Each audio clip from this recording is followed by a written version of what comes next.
Bonjour, je suis Hélène Lemaître, présidente fondatrice de l'association Projet Athéna, qui accompagne des projets de co-construction de lieux de vie partagés.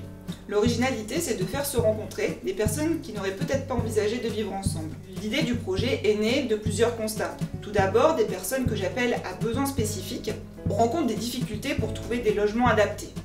J'appelle des personnes à besoins spécifiques des personnes qui peuvent être en situation de handicap, qui souffrent d'une maladie neurodégénérative, des personnes qui sont dépendantes ou qui le sont devenues. Donc ces personnes sont parfois contraintes de s'éloigner de leur lieu d'attache pour intégrer des établissements éloignés, ou parfois elles ne trouvent pas d'établissement et elles sont accompagnées par leurs proches, que ce soit leurs parents, leurs conjoints, etc. Et donc ces aidants familiaux se retrouvent complètement épuisés par l'immensité des choses qu'elles ont à gérer.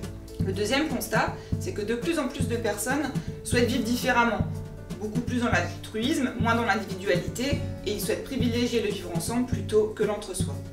L'idée de l'association, c'est de faire se rencontrer ces personnes et de les accompagner dans la construction du projet de réalisation de ce lieu de vie, de manière à ce que cet endroit réponde à leurs aspirations, à leurs besoins, tant d'un point de vue du parcours de soins que de leur projet de vie.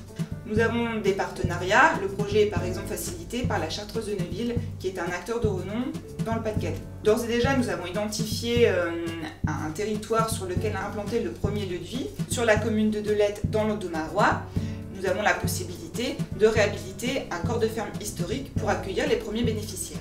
Donc la prochaine étape est de fédérer les personnes qui investiront ce premier lieu de vie. Donc n'hésitez pas à nous rejoindre sur le site internet pour suivre notre actualité ou sur les réseaux sociaux. Merci.